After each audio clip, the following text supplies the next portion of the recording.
Eh bien bonjour et bienvenue une nouvelle fois sur l'espace dédié au site mécaniqueuniverselle.net.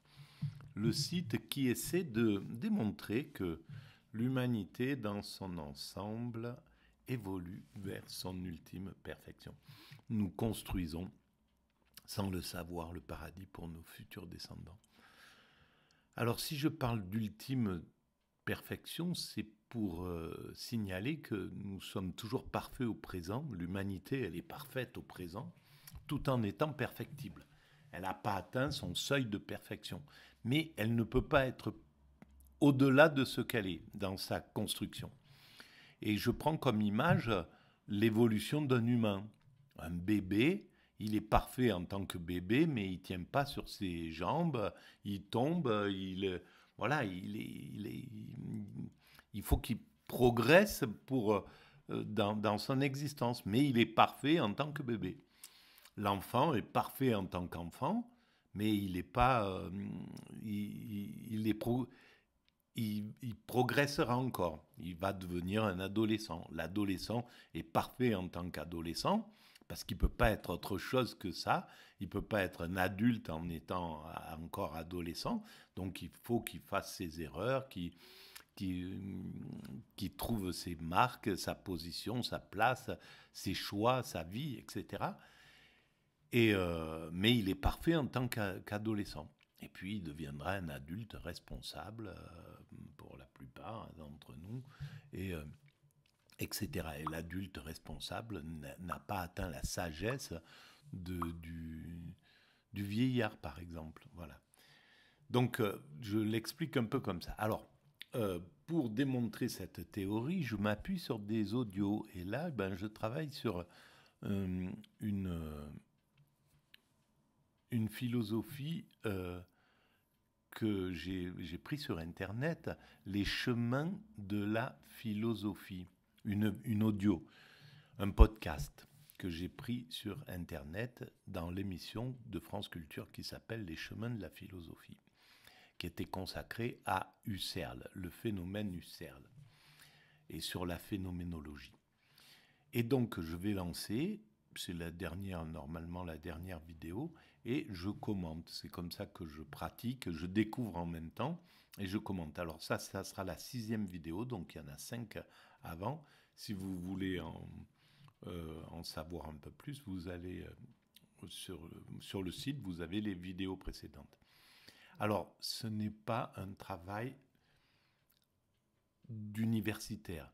Je ne connais pas bien mon sujet, c'est surtout, j'utilise le travail de cette réflexion sur Husserl pour démontrer ma théorie.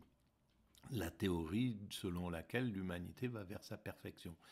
Donc, tout est à prendre avec distance. Euh, c'est très intuitif, ma façon. Je ne connais pas suffisamment le travail de Husserl pour pouvoir, et je le connais même très peu en réalité, pour pouvoir vraiment le euh, pour, pour, pour en parler correctement, je vais dire. Euh, donc, c'est un travail intuitif et on pourrait dire une philosophie naïve. Hein, voilà, d'ailleurs ma philosophie s'appelle philosophie naïve du devenir humain. Voilà. Et c'est surtout pour essayer de démontrer que l'humanité a un sens, qu'elle va d'une certaine façon. Donc voilà, si vous pensez que, si vous voulez participer euh, à ce travail, si l'idée vous intéresse, ben vous pouvez euh,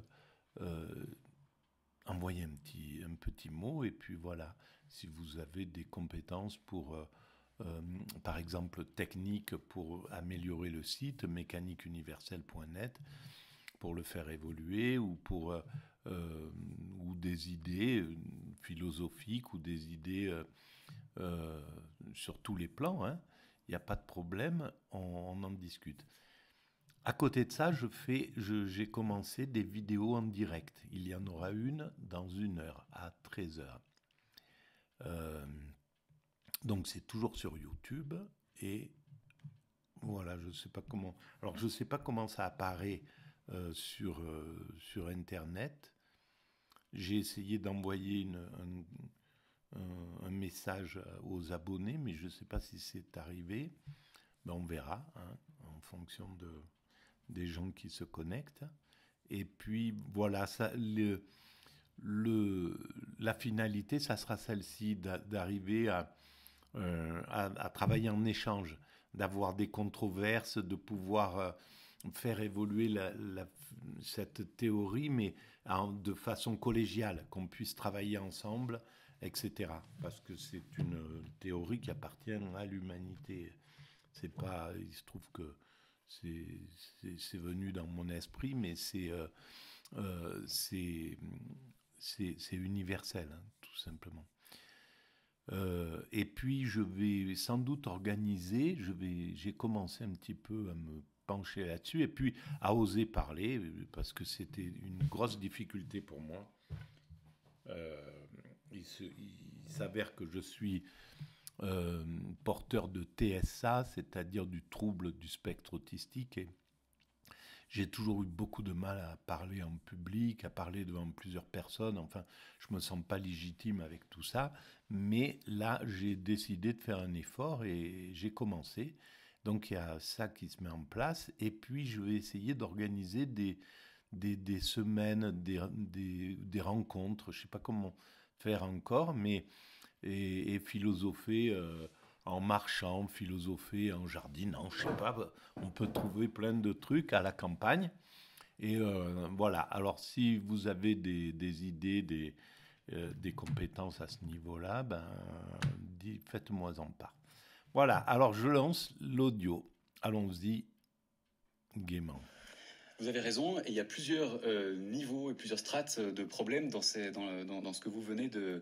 Il y a donc un monde que, pour moi qui appréhende ce monde-là, il n'y a pas un monde en général, il y a mon monde. Comment est-ce que l'idée de monde en général peut en conscience de quelque chose, si l'intentionnalité fait que ma conscience est forcément directement en lien avec une chose, mais alors il n'y a de terminer, en tout cas d'essayer de revenir au monde comme le promet Husserl. Si je vous suis donc, Julien Farge, si la conscience est conscience de quelque chose, si l'intentionnalité fait que ma conscience est forcément directement en lien avec une chose, mais alors il n'y a de monde que pour ma conscience. Il y a donc un monde que pour moi qui appréhende ce monde-là. Il n'y a pas un monde en général, il y a mon monde. Comment est-ce que l'idée de monde en général peut encore tenir bon ? Vous avez raison, et il y a plusieurs niveaux et plusieurs strates de problèmes dans ce que vous venez d'indiquer. Tout d'abord, il y a la thèse que Husserl soutient, défend et justifie à longueur de temps, à partir, disons, du début des premières années du XXe siècle, qui est que c'est dans la conscience, dans les vécus qui sont les nôtres, dans les structures de l'expérience que nous faisons, en quelque sorte, que prend consistance pour nous ce que nous appelons les choses, le monde, et auquel nous avons tendance à attribuer l'être. Et donc, pour le dire de façon un peu plus technique philosophiquement, Husserl, à partir de 1907, défend et assume une position qu'il appelle idéaliste, c'est-à-dire la thèse selon laquelle l'être du monde, l'être des objets, n'est pas indépendant de la conscience ou des vécus de celui qui s'y rapporte. Il faut plutôt considérer les choses dans l'autre sens. C'est à travers mon expérience que prend consistance, que prend sens pour moi ce que j'appelle le monde, les objets, autrui, etc. Donc alors, il n'y a de monde que pour moi. Alors ça, oui, mais ça ne veut pas dire que... Enfin, alors, voilà, c'est une question essentielle de la philosophie et compliquée. Voilà, est-ce que le monde, est-ce que l'extérieur... Comment être extérieur à soi-même? Donc mon esprit engendre tout ce que je vois, et là, est en contact avec tout ça. Je ne peux pas m'extraire de mon esprit pour regarder cet esprit de l'extérieur. Alors, peut-être que ça vaudra le coup que la science, elle commence à réfléchir au cas, par exemple, de mort imminente, où la conscience semble extérieure à soi-même, au corps. Beaucoup disent, je me suis vu au-dessus de la table d'opération, au-dessus de mon corps, etc., dans cet état-là. Et il y a, me semble-t-il, mais ça c'est encore quelque chose qu'il faut vraiment vérifier, mais il y a une partie de la recherche scientifique qui pense que la conscience serait extérieure au corps, que ça serait quelque chose d'indépendant. Donc tout ça amène des réflexions nouvelles derrière. Et évidemment, ça complexifie la réflexion. Moi. Ça veut dire Celui que qui dit cette phrase. Il y a un monde et quelque chose est une formule qui a un sens uniquement à partir de l'expérience que j'en fais. Ou ailleurs que dans mon expérience, quelque chose comme un monde pourrait bien. Il n'y a pas de monde en soi. Avoir lieu. C'est-à-dire que. Voilà, un monde en soi, ça voudrait dire un monde extérieur à soi-même. Et la logique voudrait qu'on pense que il y a un monde extérieur à soi-même et que voilà, c'est pas que c'est la réalité, ce qu'on voit. Autrui, l'autre est vraiment indépendant, sa pensée est indépendante, alors que c'est mon esprit qui engendre aussi quand même ça. Donc comment faire la part avec ça? Ben ça, je pense que la science parviendra à éclairer sur l'être du monde indépendant de l'expérience, c'est quelque chose qui n'a pas à proprement parler de sens, puisque c'est dans mon expérience que l'Iliade du monde, en quelque sorte, prend chair, prend corps, pour moi. Alors ça ne veut pas dire que nous créons le monde, ça ne veut pas dire que le monde est une illusion, ça veut dire que le sens qu'a le monde, pour moi, ne peut pas prendre corps, en quelque sorte, comme le dit Husserl, se constituer autrement que comme corrélat, dit-il, c'est-à-dire comme ce à quoi se rapporte, comme corrélat de mes vécus et de mes expériences. Voilà la thèse idéaliste. Alors, il faut être honnête, c'est une thèse philosophique forte, lourde, et que la plupart des disciples et des successeurs de Husserl rejetteront. Cette thèse selon laquelle c'est dans l'intériorité pure d'une conscience intentionnelle que se constitue l'être et le sens d'être des objets, cette thèse idéaliste qui rapporte, comme vous le voyez, le sens d'être des choses, le sens d'être du monde, à des structures subjectives d'expérience, à des structures intentionnelles. Cette thèse-là, elle sera rejetée sous toute forme, et bien pratiquement sous autant de formes qu'il y aura de disciples de Husserl. Par exemple, si on parle de Maurice Merleau-Ponty, qui a hérité notamment du travail d'Husserl, parmi d'autres, lui-même dira que nous sommes pris dans le tissu du monde. Voilà, alors... Ce qui est délicat, c'est que Husserl aussi assume cela, parce que c'est la question est de un savoir point qui est très compliqué, mais alors Husserl, si vous voulez, cette fameuse conscience dans les vécus de laquelle se constitue ce que nous appelons. Pour l'instant, nous sommes devant quelque chose qu'on ne peut pas débrouiller réellement. Pour l'instant, il y a pas, on ne peut pas amener de certitude. Est-ce que le monde extérieur existe ou il est juste dans ma création, dans mon esprit? Mais pour moi, les questions insolubles, je pense que pour le philosophe, à un certain moment, il faut qu'il le laisse de côté. Ça vaut le coup d'y réfléchir, d'y plonger, mais ce dont on ne peut pas véritablement aboutir, par exemple, est-ce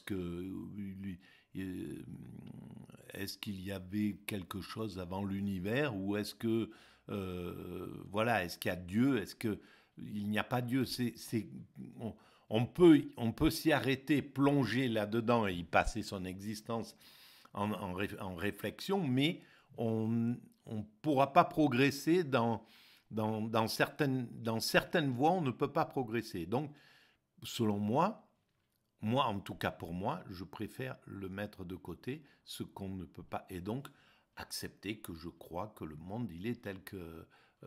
voilà, le monde, il y a un extérieur à ce monde, il y a d'autres consciences qui sont là, etc., d'autres êtres humains, il y a le monde, il y a l'univers, il y a l'humanité, il y a le vivant, il y a l'humanité, et l'humanité évolue vers cette perfection. Et donc, après mon existence, l'humanité continuera à aller vers cet état de perfection. Voilà, j'en reste là, même si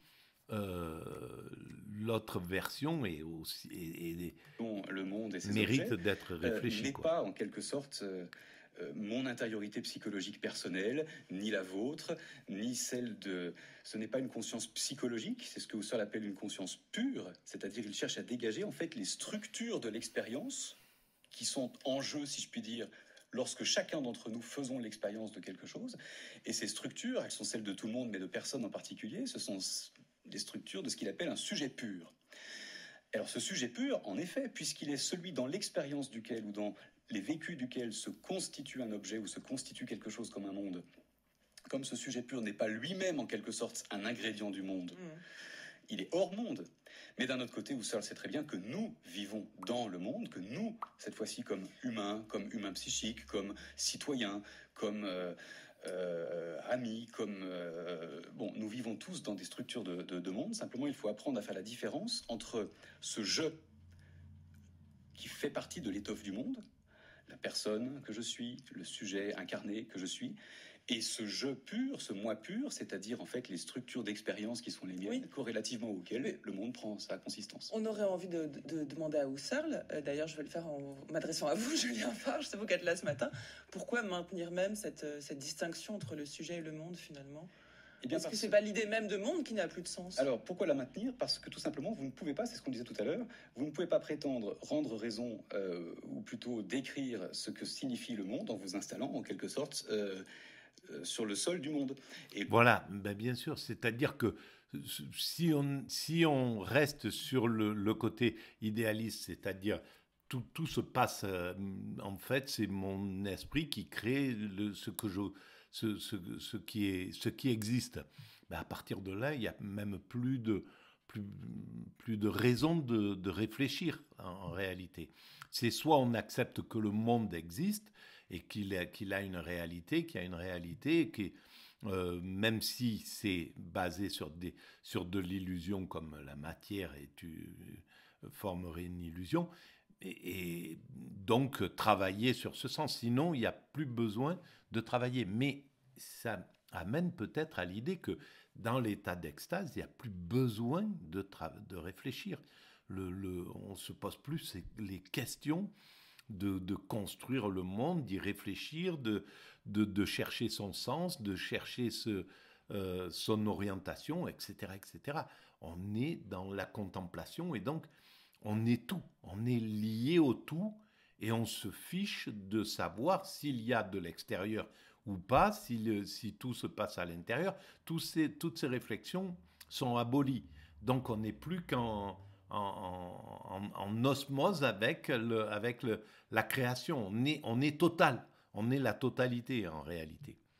Et le problème, c'est que quand vous vous installez dans une subjectivité de type psychologique, moi, avec mon intériorité psychique particulière, moi, telle ou telle personne, ou moi, tel ou tel sujet incarné, vous vous installez dans un secteur. Non, mais à l'inverse, on pourrait se mettre du côté du monde. C'est l'idée même de moi qui n'a plus de sens. S'il n'y a de monde que pour moi, si la conscience est conscience que de quelque chose et que ce quelque chose n'appartient qu'à la conscience que j'en ai, finalement c'est l'idée même de moi et de monde qui sont... Oui, je vous rejoins, envisager les choses ainsi c'est possible, et d'une certaine manière on pourrait dire que c'est ce que fait Husserl, parce qu'en définitive, ce qu'il cherche à montrer, ce qu'il soutient, il le dit dans ses derniers ouvrages, il cherche à faire valoir ce qu'il appelle l'a priori universelle de la corrélation. Et derrière cette expression technique, qu'est-ce que ça signifie ? Ça signifie que ce qui est ultimement l'objet de la description philosophique et phénoménologique, ce qui est ultimement l'objet du philosophe, c'est de décrire l'inséparabilité entre conscience et monde. En réalité, la thèse qui peut paraître une évidence, mais c'est une évidence gagnée, si vous voulez, contre les pseudo-évidences de l'attitude naturelle, ou reconquise. C'est la thèse selon laquelle l'inséparabilité entre conscience et monde, donc entre le monde tel qu'on le perçoit. Et si la conscience est quelque chose d'extérieur à nous, eh bien alors oui, si c'est extérieur à nous, c'est le monde, peut-être. Notre conscience. Si c'est quelque chose qui est en dehors du corps, la conscience serait... Le corps, c'est un véhicule qui transporte cette conscience et qui fait... voilà, mais la conscience serait quelque chose d'extérieur. Être un sujet, là, on plonge dans la complexité. Ou bien qu'il y ait un monde, c'est quelque chose qui est inséparable, en quelque sorte, de la mise en évidence de structures subjectives. Y a-t-il pas un paradoxe, et on terminera là-dessus, Julien Farge, entre le projet de la phénoménologie qui est de ressaisir le vécu même dans le projet philosophique, dans la théorie philosophique, et la grande complexité quand même de cette théorie qu'on met du temps à expliquer, comme si elle nous éloignait de l'expérience qui était par ailleurs appelée des vœux du philosophe. Si, vous avez raison, c'est quelque chose qui peut à la fois... Bien sûr, c'est pour ça que pour comprendre la réalité du monde, il n'y a que l'extase, et l'extase, c'est la cessation de toute activité mentale. Donc, la phénoménologie nous éloigne en réalité de cet état qui est le seul état de compréhension absolue, mais c'est une nécessité pour comprendre le monde de manière mathématique, en somme, raisonnable par la raison. On a besoin de ça, mais c'est le paradoxe. Et il y a plein de paradoxes comme ça que j'ai révélé, j'ai éclairé à travers la mécanique universelle. En fait, on est vraiment dans un système paradoxal. La pensée, elle est paradoxale. Parce que justement, la réalité se fait par l'extase, c'est-à-dire hors de la pensée. Embarrasser au sol et qui peut aussi embarrasser, voire agacer d'ailleurs le lecteur, c'est l'écart ou le décalage qu'il y a entre l'évidence de la maxime du retour aux choses mêmes, et puis d'ailleurs ce qu'elle signifie, et d'un autre côté la complexité de ce qu'il y a à décrire, la moindre de nos expériences, la moindre expérience d'objet, la moindre expérience de choses, la moindre expérience d'un rapport simple que j'entretiens avec autrui, ouvre pour le phénoménologue une série de descriptions extrêmement complexes et qui exigent qu'on aiguise, pour reprendre la métaphore, des outils descriptifs extrêmement complexes. Alors c'est inévitable, il s'agit d'être à la hauteur, être fidèle à la complexité même de l'expérience, et d'une certaine manière, c'est ça que le veut faire réapparaître ou veut mettre en évidence. Complètement. Difficulté avouée, à moitié pardonnée. Voilà. Donc on va arrêter là, c'est la fin. Eh bien ça aura pris 6 vidéos.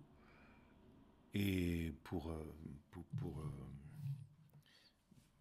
se retrouver devant une complexité encore plus grande finalement, parce que c'est clair que c'est là où ça se joue. Mais comment la science va-t-elle pouvoir démontrer qu'il y a quelque chose à l'extérieur de notre esprit, ou que tout est joué à l'intérieur de notre esprit?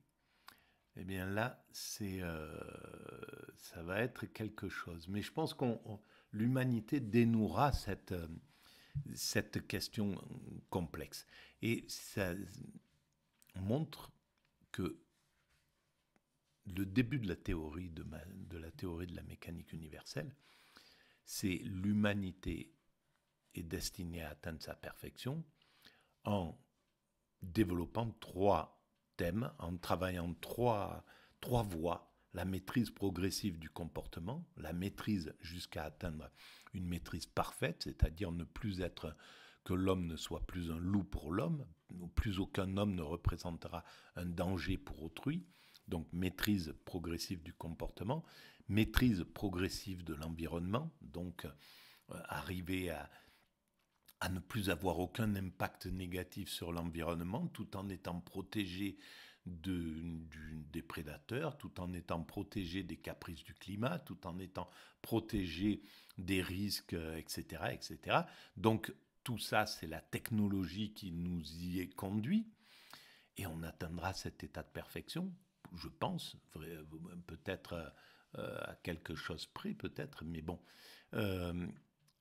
Et maîtrise progressive du questionnement, donc répondre à toutes nos questions profondes, et y compris celle-ci. Alors, entre autres, est-ce qu'il y a du divin à l'origine de l'univers? Qu'est-ce que la matière? Etc. Tout un tas de choses, des questions auxquelles on répondra, auxquelles, à mon sens, l'humanité répondra totalement. Voilà. Et pourquoi il y a quelque chose plutôt que rien? Quelle est l'intention de ceux qui a mis en œuvre cet univers? Quelle est son intention fondamentale? On le saura, à mon sens. Voilà. Bon, je vous remercie pour cette écoute, et puis je vous donne rendez-vous dans une demi-heure pour le direct. À très bientôt. Merci.